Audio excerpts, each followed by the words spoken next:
Welcome to the channel. Today, we will explore one of the most perplexing and consequential episodes in human history, the Bronze Age collapse.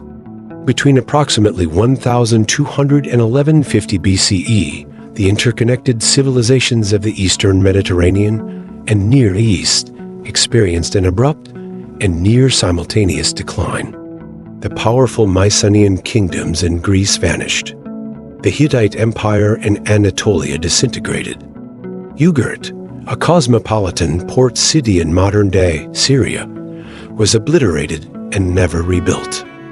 Even Egypt, while not entirely destroyed, was significantly weakened and forever changed.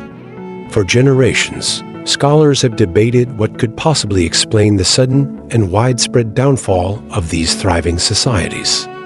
Today, we will take a deep dive into the evidence, theories, and scholarly interpretations surrounding this transformative moment in world history. In order to understand the magnitude of this collapse, we must first understand the sophistication of the world that preceded it. The Late Bronze Age, roughly from 1550 to 1200 BC, was characterized by an unprecedented level of international cooperation, trade, and diplomatic interaction among the major powers of the Eastern Mediterranean. The great kingdoms of Egypt, the Hittite Empire, Mitanni, Assyria, Babylonia, and the Mycenaean states of the Aegean were linked through extensive commercial networks and diplomatic marriages. They exchanged luxury goods, formal letters, and royal gifts.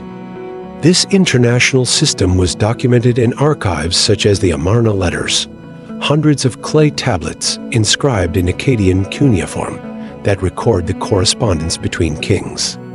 These states relied on each other for vital resources, military alliances, and trade in tin, copper, and other essential commodities required to produce bronze, the technological foundation of their militaries and economies. However, beneath this apparent prosperity was an inherent fragility. The very complexity that allowed these societies to thrive also rendered them vulnerable. They were heavily centralized, highly bureaucratic, and dependent on long-distance trade and the extraction of tribute from subject populations. Agricultural productivity, taxation, and military strength were all interdependent, and the disruption of any one component could threaten the stability of the entire system. In short, these were not resilient societies. They were sophisticated, yes, but brittle.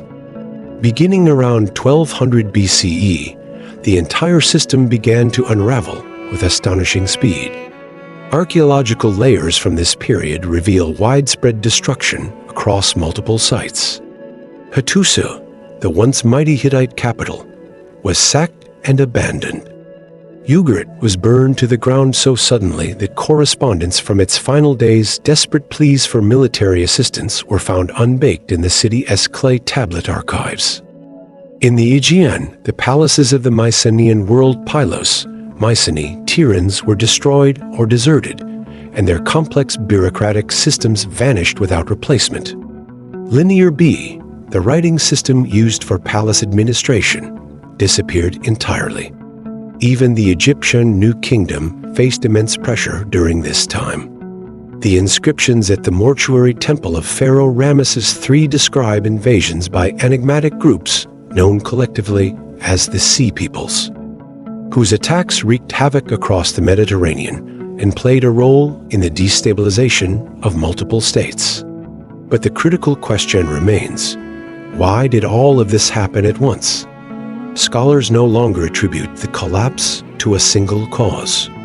Instead, the consensus among historians and archaeologists is that it was the result of multiple overlapping stresses, a systemic failure brought on by environmental, social, economic, and military factors converging in a narrow time frame. One major line of evidence points to climate change.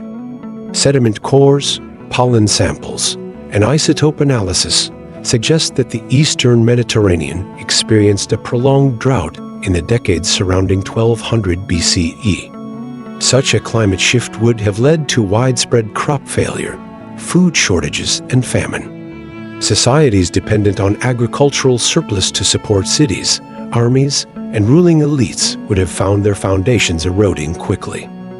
Moreover, with food supplies dwindling, trade would have contracted, creating a negative feedback loop in economies already stretched thin. At the same time, the evidence for warfare and migration is compelling. The Sea Peoples remain an elusive subject, but their movements are attested in both textual and archaeological records from Egypt to the Levant. Some theories suggest that these groups were themselves displaced by earlier upheavals, creating a chain reaction of population movements.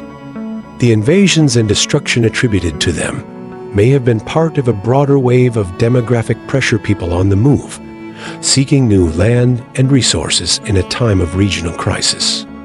Other sites show signs of internal unrest rather than external attack. Burn layers accompanied by evidence of hasty abandonment suggest revolts or civil conflict. In this sense, the collapse may have involved not only invading outsiders, but also disgruntled local populations turning against their elites. In complex hierarchical societies where palace administrators controlled land, labor, and surplus, a breakdown in political legitimacy could rapidly lead to rebellion and disintegration.